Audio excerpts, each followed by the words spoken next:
Hi, Dr. Dolly. First off, thank you so much for what you do. I'm a longtime reader of the blog. I've read the book and also listened to your podcast regularly. My question is regarding retirement allocation. I know the magic number is 20%, but I'm a little bit confused about how this relates to pre and post-tax money. So just for example, my wife and I make about $450,000 a year. We pay about $5,000 post-tax for our debt, and then we maximize pre-tax retirement funds, including her 403B, my 403B, and my 457, which amounts to about $60,000 pre-tax. And then we each contribute to a Roth IRA, which is about $6,000 post-tax each, amounting to $12,000. So my first question is this the 20%? And then if it is not, the follow-up question would be, where should we be allocating further funds, or where do you recommend allocating further funds to reach that 20% and see long-term growth? I appreciate your answers and obviously very appreciative of everything you do. Thank you. Okay, first of all, 20% is not a magic number, all right? It is a ballpark figure. It's a rule of thumb. It's a guideline, okay? Maybe your number is 18%. Maybe it's 23%. I don't know. The point of throwing that 20% out is so people understand you have to save a bunch of money. 5% is not enough. It's not going to cut it.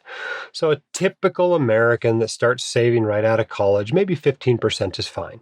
For a doctor who's going to have less of their income replaced by Social Security and who generally gets a later start, 20% is more appropriate if you want to have a full career and retire on about the same lifestyle as you had during your career. Just a rule of thumb, though, so it's not like it's set in stone. But in general, when I use that number, I am talking about of your gross income, your pre-tax gross income. So you said you made $450,000. 10% of that's $45,000, 20% of that's $90,000. So $90,000 a year toward retirement. If you want to have the same lifestyle you have now in retirement and you work more or less a full career, 30 years or so. Okay. If you want to retire earlier, you need to save more than that for retirement. Additional savings for college, for a Tesla, for vacations, whatever. That's in addition. Paying off debt, paying off student loans. That's in addition to that 20%. Now, you mentioned something like $60,000 into employer accounts, another $12,000 into a Roth IRAs. Well, that's 72. That's not quite 90. You're still $18,000 short. So where should you invest that $18,000? Well, you invest it once all your retirement accounts are maxed out, you invest it in a taxable account. That usually means buying stock index funds, municipal bond funds, or perhaps buying real estate, but something like that outside of a retirement account. Now, some people have so much retirement space that they can put 20% of their earnings into retirement accounts and not even max them out. But your case is much more common among docs that you hit the cap on your retirement accounts before you hit your 20%. And so some of your savings just has to go into a taxable account.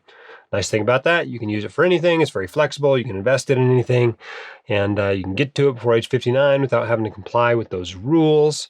It's pretty convenient place to save money. And there's lots of tax benefits for it as well, right? Long-term capital gains rates, qualified dividends rates, tax loss harvesting, the step up in basis at death.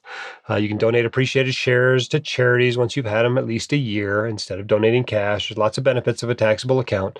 But yeah, that's where you need to invest the rest of your retirement savings. My dad, your host, Dr. Dolly, is a practicing emergency physician, blogger, author, and podcaster. He is not a licensed accountant, attorney, or financial advisor, so this podcast is for your entertainment and information only and should not be considered official, personalized financial advice.